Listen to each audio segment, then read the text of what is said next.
कौन आपण भी शत्रु पई चिंतित अछंती कि?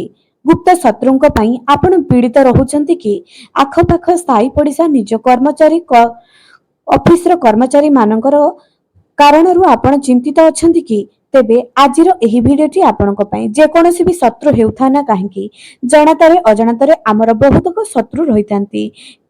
ସେହି ସବୁ ଗୁପ୍ତ ଶତ୍ରୁ ଏବଂ ସାମ୍ନାରେ ଯେଉଁ ଶତ୍ରୁ ଆପଣଙ୍କ ସହିତ ଲଢୁଛନ୍ତି ସେ ସମସ୍ତଙ୍କ ଠାରୁ ଆପଣମାନେ ମୁକ୍ତି ପାଇବା ପାଇଁ ଏହି ଉପାୟଟି ନିଶ୍ଚୟ କରିଦିଅନ୍ତୁ। ଦୀପରେ କେବଳ ଏହି ଗୋଟାଏ ଜିନିଷ ପକାଇ ଜାଳିବା ଦ୍ୱାରା ଆପଣଙ୍କର ସବୁ ଶତ୍ରୁ ନାଶ ହୋଇଯାଏ। ଆଜ୍ଞା ହଁ ଦର୍ଶକ ବନ୍ଧୁ, ଆଜିର ଭିଡିଓଟି ଖାସ୍ ଆପଣମାନଙ୍କ ପାଇଁ। ପ୍ରତ୍ୟେକ ବ୍ୟକ୍ତିଙ୍କର କିଛି ନା କିଛି ଶତ୍ରୁ ଥାଇଥାନ୍ତି। ସେମାନେ ଉନ୍ନତି କରିବା ଆଖିରେ ଦେଖି ପାରି ନଥାନ୍ତି। ପଡୋଶୀ ଏପରି ଥାନ୍ତି, ଆପଣଙ୍କର ଧନର ଆଗମନ ଦେଖି ପାରି ନଥାନ୍ତି। ଆପଣ ଭଲ କପଡା ପିନ୍ଧିଲେ ବି ଭଲସେ ଦେଖି ପାରି ନଥାନ୍ତି। ଆପଣଙ୍କୁ ପ୍ରତି ମୁହୂର୍ତ୍ତରେ ଈର୍ଷା କରିଥାନ୍ତି। ଘରେ ଘରେ ସାହି ପଡିଶାରେ ପ୍ରତ୍ୟେକଙ୍କ ଜୀବନରେ ଗୁପ୍ତ ଶତ୍ରୁ ତ ଲାଗି କରି ଅଛନ୍ତି। ତେବେ ଏହି ଗୁପ୍ତ ଶତ୍ରୁଙ୍କ କବଳରୁ ଯଦି ଆପଣମାନେ ରକ୍ଷା କରିବା ପାଇଁ ଚାହୁଁଛନ୍ତି, ତେବେ ଦୀପରେ ଏହି ଗୋଟାଏ ଜିନିଷ ପକାଇ ହନୁମାନଙ୍କ ପାଖରେ ଜାଳି ଦିଅନ୍ତୁ। ଦେଖିବେ ଶତ୍ରୁ ଆପଣଙ୍କର ପାଦ ତଳେ ଆସି ପଡି କ୍ଷମା ମାଗିବ। ଜୀବନରୁ ସଦା ସର୍ବଦା ଶତ୍ରୁର ନାଶ ହୋଇଯିବ। ଦର୍ଶକ ବନ୍ଧୁ, ଆପଣ ଏହି ଭିଡିଓକୁ ସମସ୍ତଙ୍କୁ ସେୟାର କରନ୍ତୁ, କାରଣ ଏହି ଭିଡିଓଟି ସମସ୍ତଙ୍କର କାମରେ ଆସିବ। ଏବେ ଦର୍ଶକ ବନ୍ଧୁ, ଚାଲନ୍ତୁ ଆମେ ଜାଣିନେବା ଯେ ଦୀପରେ କେଉଁ ଗୋଟାଏ ଜିନିଷ ପକାଇ ଜାଳିବା ଦ୍ୱାରା ଶତ୍ରୁ ଆପଣଙ୍କର ସବୁ କଥା ଶୁଣିବ, ଆପଣଙ୍କର ଠାରୁ କେବେ ବି ଶତ୍ରୁତା ଆଚରଣ କରିବ ନାହିଁ। ଆପଣ ସବୁଦିନ ପର୍ଯ୍ୟନ୍ତ ଗୁପ୍ତ ଶତ୍ରୁ ବା ସାମ୍ନା ଶତ୍ରୁରୁ ଦୂରରେ ରହିବେ। ଚାଲନ୍ତୁ ଆଉ ଡେରି ନ କରି ଆଜିର ଭିଡିଓଟି ଆରମ୍ଭ କରିବା। ଦର୍ଶକ ବନ୍ଧୁ, ଆଜି ଯେଉଁ ଉପାୟଟି ଆପଣମାନଙ୍କୁ କହୁଛି, ଆପଣମାନେ ଏହାକୁ ରେଗୁଲାର କରିବା ପାଇଁ ପଡିବ। ରେଗୁଲାର କରିବେ, ଦେଖିବେ ଗୋଟିଏ ମାସ ଭିତରେ ଆପଣଙ୍କର ଶତ୍ରୁଙ୍କ ସଂଖ୍ୟା କେମିତି କମିବାରେ ଲାଗୁଛି। ଶତ୍ରୁ ଆପଣଙ୍କ ଠାରୁ କେମିତି ଡରିକରି ରହୁଛନ୍ତି, କିପରି ଆପଣଙ୍କ ଠାରୁ ଦୂରକୁ ଯାଉଛନ୍ତି। କେହି ଆପଣଙ୍କର କିଛି ବି କରିପାରିବ ନାହିଁ। କିଛି ଗୁପ୍ତ ଶତ୍ରୁ ଏମିତି ଥାନ୍ତି, ଆପଣଙ୍କର କର୍ମକୁ ସେମାନେ ଛଡାଇ କରି ନେଇଥାନ୍ତି।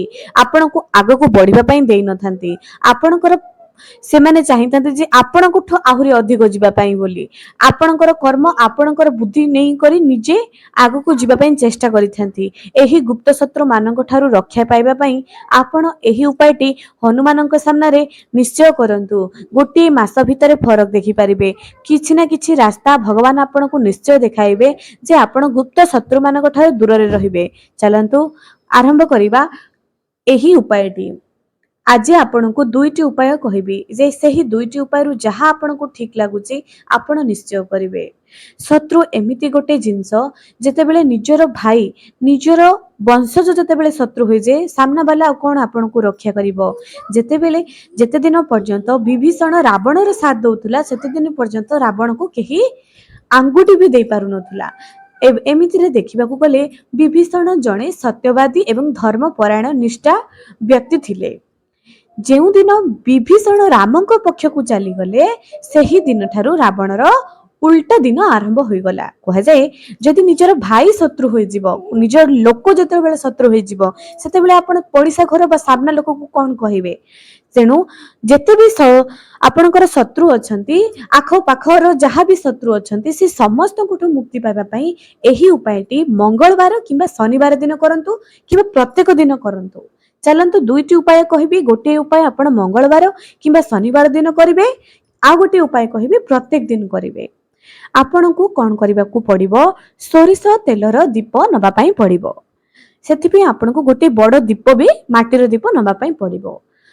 ମୋଲି, ରଙ୍ଗର ମୋଲି ଆସୁଛି, ସଳିତା ନୁହଁ, ମୋଲି, ଯାହାକି ଆମେ ପିପଲ ଗଛରେ କିମ୍ବା ଆମେ ଆମର ତୁଳସୀ ଗଛରେ ବାନ୍ଧିଥାଉ, କଦଳୀ ବୃକ୍ଷରେ ପୂଜା ସମୟରେ ବନ୍ଧା ଯାଇଥାଏ, ଅଁଳା ବୃକ୍ଷରେ ବନ୍ଧା ଯାଇଥାଏ। ସେହି ଧାଗା ବା ମୋଲି ରଙ୍ଗ କଲର ଆସିଥାଏ, ରଙ୍ଗ ଏବଂ ହଳଦିଆର ମିଶି ଆସିଥାଏ। ଆମେ ନିଜ ହାତରେ ବି ବାନ୍ଧିଥାଉ, ପୂଜା ଦୋକାନକୁ ଯାଇଥାଉ, ତାରିଣୀ ମନ୍ଦିର ଯାଇଥାଉ, ଦେବୀ ମାଙ୍କ ମନ୍ଦିର ଯାଇଥାଉ, ତାହାକୁ ନେଇ ଆମେ ପୂଜା କରିଥାଉ। ସେହି ମୋଲି ଧାଗା ବିଷୟରେ କହୁଛି।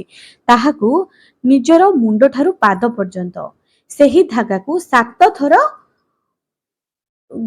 7 ଥର ନିଜ ମୁଣ୍ଡରୁ ନିଜ ଗୋଡ ପର୍ଯ୍ୟନ୍ତ 7 ଥର ସୂତା ବାହାର କରନ୍ତୁ ଏବଂ ସେହି ସୂତାରେ ଆପଣ ଏକ ବାତି ପ୍ରସ୍ତୁତ କରିବେ। ସେହି ସୂତାରେ ଏବଂ ସୋରିଷ ତେଲର ଦୀପ ପ୍ରସ୍ତୁତ କରିବେ।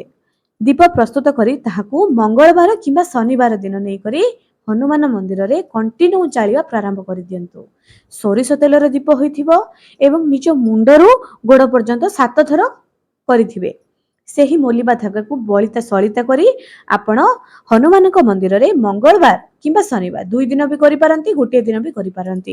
ରେଗୁଲାର କରନ୍ତୁ, ଦେଖିବେ ଶତ୍ରୁଙ୍କ ଠାରୁ ମୁକ୍ତି ନିଶ୍ଚୟ ପାଇପାରିବେ। ଦ୍ୱିତୀୟ ଉପାୟ ଆପଣ ପ୍ରତ୍ୟେକ ଦିନ ହନୁମାନଙ୍କ ମନ୍ଦିରରେ ଗୋଟିଏ ସୋରିଷ ତେଲର ଦୀପଟିଏ ଦିଅନ୍ତୁ।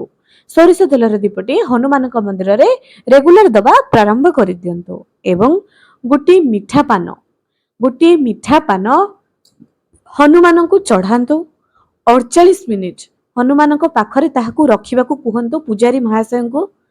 48 ମିନିଟ ଯେତେବେଳେ ହୋଇଯିବ ସେତେବେଳେ ସେହି ପାନକୁ ଆପଣ ଖାଆନ୍ତୁ।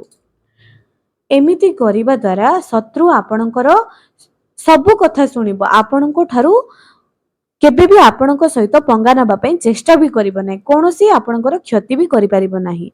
ଶତ୍ରୁ ଠାରୁ ମୁକ୍ତି ପାଇବାର ଏହି 2ଟି ରାମବାଣ ଉପାୟ, ଏହି ଉପାୟକୁ ରେଗୁଲାର କରନ୍ତୁ। ହନୁମାନଙ୍କର ଚାଳିଶା ବା ହନୁମାନ ଚାଳିଶା ବା ବଜରଙ୍ଗ ବାଣ ପାଠ କରନ୍ତୁ, ରେଗୁଲାର କରନ୍ତୁ। ଦେଖିବେ ଶତ୍ରୁମାନେ ଆପଣଙ୍କ ଠାରୁ କିପରି ଦୂର ହେବେ। ତା ସହିତ ପ୍ରତ୍ୟେକ ଦିନ ଶିବଲିଙ୍ଗରେ କଳା ରାଶି ସହିତ ଗୋଟାଏ ଗୋଲମରିଚ ଏବଂ କିଛି କଳା ରାଶି ରେଗୁଲାର ଶିବଲିଙ୍ଗରେ ଅର୍ପଣ କରିବା ପ୍ରାରମ୍ଭ କରିଦିଅନ୍ତୁ। ଏବଂ ଶିବଲିଙ୍ଗରେ କନିଆରୀ ଫୁଲ ଅର୍ପଣ କରନ୍ତୁ ଶତ୍ରୁ ପୀଡ଼ାରୁ ମୁକ୍ତି ପାଇବା ପାଇଁ। ରେଗୁଲାର କରନ୍ତୁ। ଏପରି ରେଗୁଲାର କରିବା ଦ୍ୱାରା ଆପଣଙ୍କର ଶତ୍ରୁ ଜନିତ ସମସ୍ୟାରୁ ଆପଣ ନିଶ୍ଚୟ ମୁକ୍ତି ପାଇପାରିବେ। ଏହି ଉପାୟଟି ଆପଣଙ୍କୁ ବହୁତ କାମ ଦବ। କାରଣ ଜୀବନରେ ଜଣାତରେ ହଉ ଅଜାଣତରେ ହଉ ଏମିତି ବହୁତ ସାରା ଶତ୍ରୁ ଆମର ଆଖପାଖରେ ରହିଥାନ୍ତି। ଯଦି ଆପଣ ସେମାନଙ୍କ ଠାରୁ ରକ୍ଷା ପାଇବା ପାଇଁ ଚାହୁଁଛନ୍ତି, ଏହି ଉପାୟଟି ଆପଣଙ୍କୁ ବହୁତ କାମ ଦବ। ଏବେ ଦର୍ଶକ ବନ୍ଧୁ, ଆପଣଙ୍କୁ ଆଉ ଗୋଟେ କଥା କହି ରଖୁଛି, ଶତ୍ରୁଙ୍କ ଠାରୁ ରକ୍ଷା ପାଇବାର ଏହା ହେଉଛି ସବୁଠାରୁ ଚମତ୍କାରୀ ଉପାୟ। ଆପଣମାନେ ଥରୁଟିଏ ନିଜ ଜୀବନରେ ନିଶ୍ଚୟ କରିଦିଅନ୍ତୁ। ଏବେ ଦର୍ଶକ ବନ୍ଧୁ, ଆଉ ଗୋଟିଏ କଥା ଆପଣଙ୍କୁ କହି ରଖୁଛି, ଶତ୍ରୁ ଯେତେ ବି ସବଳ ହୋଇଥାନ୍ତୁ ନା କାହିଁକି, ଯେତେବେଳେ ଭଗବାନଙ୍କର କୃପା ଆପଣଙ୍କ ଉପରେ ଆସିଯିବ ଏବଂ ଆପଣ ଯଦି ନ୍ୟାୟରେ ଥିବେ, ତେବେ ଆଜି ନହେଲେ ବି କାଲି ସେ ଆପଣଙ୍କ ଠାରୁ ନିଶ୍ଚୟ ଦୂରକୁ ଚାଲିଯିବ। ଏହି ଉପାୟଟି ଆପଣମାନେ ନିଜ ଜୀବନରେ ଥରୁଟିଏ ଆପଣାଇ କରି ଦେଖନ୍ତୁ, ଦେଖିବେ ଶତ୍ରୁଙ୍କ ଠାରୁ ଆପଣ କିପରି ରକ୍ଷା ପାଉଛନ୍ତି। ଏବେ ଦର୍ଶକ ବନ୍ଧୁ, ଆଜିର ଭିଡିଓଟି ଆପଣଙ୍କୁ କିପରି ଲାଗିଲା କମେଣ୍ଟ ସେକ୍ସନରେ ନିଶ୍ଚୟ ଜଣାଇବେ। ଯଦି ଆପଣମାନେ ବହୁତ ଚିନ୍ତାରେ ପଡିଥାନ୍ତି, କିଛି ଫିଟି କରି ନିଅନ୍ତୁ, ଆଣ୍ଟି କ୍ଲକୱାଇଜ ନିଜର ମୁଣ୍ଡରେ ଘୁମାନ୍ତୁ, ଦେଖିବେ ଜଲ୍ଦି ଆପଣ ରାହତ ପାଇବେ। ଏବଂ କିଛି ଫିଟିକିରିକୁ ଆପଣ ପାଣିରେ ପକାଇ ଗାଧୋଇବା ପ୍ରାରମ୍ଭ କରିଦିଅନ୍ତୁ। ଏମିତି କରିବା ଦ୍ୱାରା ବି ଆପଣ ଯେଉଁ ଚିନ୍ତାରେ ପଡୁଛନ୍ତି ସେହି ଚିନ୍ତାରୁ ନିଶ୍ଚୟ ମୁକ୍ତି ପାଇବେ। ରେଗୁଲାର କରନ୍ତୁ। ଯେତେବେଳେ ଆପଣଙ୍କୁ ଲାଗୁଛି ଆପଣ ଏମିତି ସମସ୍ୟାରେ ଅଛନ୍ତି, ନିଶ୍ଚୟ କରନ୍ତୁ, ଦେଖିବେ ଆପଣଙ୍କର କିପରି ସେହି ସବୁ ସମସ୍ୟା ଦୂର ହୋଇଯିବ। ଶତ୍ରୁଙ୍କ ଠାରୁ ବି ମୁକ୍ତି କରେ ସବୁ ବାସ୍ତୁ ଦୋଷ, ନଜର ଦୋଷ, ଟୋନା ଟଟକା ଯାହାବି, ଗୁଣି ଗାରେଡି ଯାହାବି, ଏ ସବୁରୁ ଆପଣମାନେ ନିଶ୍ଚୟ ରାହତ ପାଇବେ, ଦୂର ହବ। ତୃତୀୟରେ, ଶତ୍ରୁ ପୀଡା ଯଦି ଚାହୁଁଛନ୍ତି, ଯଦି ଆପଣମାନେ ଶତ୍ରୁ ପୀଡାରେ ବ୍ୟତିବ୍ୟସ୍ତ ହୋଇପଡ଼ିଲେନି, ଗୁପ୍ତ ଶତ୍ରୁ ଦ୍ୱାରା ଆପଣମାନେ ଯଦି ଆକ୍ରାନ୍ତ ହେଉଛନ୍ତି, ତେବେ ହନୁମାନଙ୍କ ମନ୍ଦିରରେ ସୋରିଷ ତେଲର ଦୀପଟିଏ ମଙ୍ଗଳବାର ଏବଂ ଶନିବାର ଦିନ ହନୁମାନଙ୍କ ମନ୍ଦିରରେ ଦେବା ପ୍ରାରମ୍ଭ କରିଦିଅନ୍ତୁ। ଯେଉଁ ଶତ୍ରୁ ଆପଣଙ୍କୁ କଷ୍ଟ ଦଉଛି ତାହା ନାମ ନେଇ ଜାଳିବା ପ୍ରାରମ୍ଭ କରିଦିଅନ୍ତୁ। କିଛି ଦିନ ଭିତରେ ସେ ଆପଣଙ୍କ ରାସ୍ତାରୁ ହଟିଯିବ।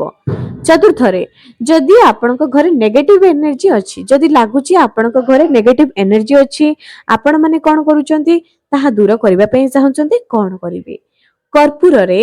କର୍ପୂର ଆଳତି ଆପଣମାନେ କଣ କରିବେ? ଶନିବାର ଦିନ ଏହି କାମ ଆପଣମାନଙ୍କୁ ଶନିବାରକୁ ଶନିବାର କରିବାର ଅଛି, କିନ୍ତୁ ରେଗୁଲାର କରିବାର ଅଛି। 2ଟି କର୍ପୂର, 2ଟି ଲବଙ୍ଗ, 2ଟି ଅଳେଇଚ, ଗୋଟାଏ ତେଜପତ୍ର ପକାଇ କରି ଜାଳି ଦିଅନ୍ତୁ। ସେଥିରେ ଟିକେ ଘିଅ ବି ପକାଇ ଦିଅନ୍ତୁ, କାରଣ ହୋଇପାରେ ନ ଜଳିପାରେ। ଏମିତି ସବୁ ଯାକ ଜାଳିବା ପ୍ରାରମ୍ଭ କରିଦିଅନ୍ତୁ ଶନିବାରକୁ ଶନିବାର ସନ୍ଧ୍ୟା ସମୟରେ। ଏହାକୁ ଜାଳିବେ ପୂଜା ଘରେ, ପୁରା ଘର ସାରା ତାହାକୁ ବୁଲାଇ ବୁଲାଇ କରି ମୁଖ୍ୟ ଦ୍ୱାରକୁ ନେବେ। ଯେତେବେଳେ ତାହା ପୁରା ଜଳିଯିବ, ତାହାକୁ ବାହାର ପଟେ ଫିଙ୍ଗି ଦେବେ ଏବଂ ପରଦିନ ଆପଣ ଚପଲ ପିନ୍ଧି କରି ଝାଡୁ ଲଗାଇବେ, ଯେପରିକି ଆପଣଙ୍କ ପାଦରେ ବାଜିବ ନାହିଁ, ଯେପରିକି ଆପଣ ସ୍ପର୍ଶ କରିବେ ନାହିଁ। ଏହି ଉପାୟକୁ ଥରୁଟିଏ ନିଜ ଜୀବନରେ କରିକି ଦେଖନ୍ତୁ। ତା ସହିତ ଯଦି ଆପଣମାନେ ଦୀପର ସଳିତାକୁ ଫିଙ୍ଗି ଦଉଛନ୍ତି, ଏହା ବହୁତ ବଡ଼ ଭୁଲ ଅଟେ। କେବେ ବି ଦୀପର ସଳିତାକୁ ଫିଙ୍ଗିବେ ନାହିଁ। ଏହାକୁ ଏକାଠି କରି ମାଟିରେ ପୋତି ଦିଅନ୍ତୁ, ନତୁବା ଏହାକୁ ଏକାଠି କରି କର୍ପୂର ପକାଇ ଜାଳି ଦିଅନ୍ତୁ ଏବଂ ଏହାର ପାଉଁଶକୁ ତିଲକ କରି ଲଗାନ୍ତୁ। ଏହା ଆପଣଙ୍କୁ ବହୁତ ସଫଳତା ଆଡ଼କୁ ଅଗ୍ରସର କରାଇବ। ଦର୍ଶକ ବନ୍ଧୁ, ୟା ପରେ ବି ଯଦି ଆପଣମାନଙ୍କର କିଛି ଡାଉଟ୍ ଅଛି, ଯଦି ଆପଣମାନେ କିଛି ପଚାରିବା ପାଇଁ ଚାହୁଁଛନ୍ତି, କମେଣ୍ଟ ସେକ୍ସନରେ ନିଜର ମତାମତ ନିଶ୍ଚୟ ରଖନ୍ତୁ। ଏବେ ଦର୍ଶକ ବନ୍ଧୁ, ଦୀପ ଆମକୁ ସାକ୍ଷୀ ରଖିଥାଏ, ଆମେ ଦୀପକୁ ସାକ୍ଷୀ ରଖି ପୂଜା କରିଥାଉ। ସେଥିପାଇଁ ତ ପ୍ରଥମେ ଦୀପ ଲଗାଯାଏ। ଯେତେବେଳେ ଆମେ ଜାଗର କରୁ, ସାବିତ୍ରୀ ଅମାବାସ୍ୟା କରୁ, ଏମିତି ବଡ଼ ବଡ଼ ପୂଜା କରାଯାଏ, ଘର ପ୍ରତିଷ୍ଠା କରାଯାଏ, ଏସବୁ ସମୟରେ ପ୍ରଥମେ ଦୀପ ଲଗାଯାଏ। କାହିଁକି? ଦୀପକୁ ପ୍ରଥମେ ପଞ୍ଚତତ୍ଵର ଗୋଟିଏ ତତ୍ଵ ହେଉଛି ଅଗ୍ନି। ଆମେ ପ୍ରଥମେ ଦୀପକୁ କଣ କରୁଛେ? ସେହି ଦୀପ ଦ୍ୱାରା ଭଗବାନଙ୍କୁ ଆବାହନ କରୁଛେ, ଭଗବାନଙ୍କୁ ଆଲୋକ ଦେଖାଉଛେ, ଆମ ଘରକୁ ଆବାହନ କରୁଛେ। ଆଶା କରୁଛି ଆପଣମାନେ ଦୀପର ମହତ୍ଵ ବୁଝି ସାରିଥିବେ।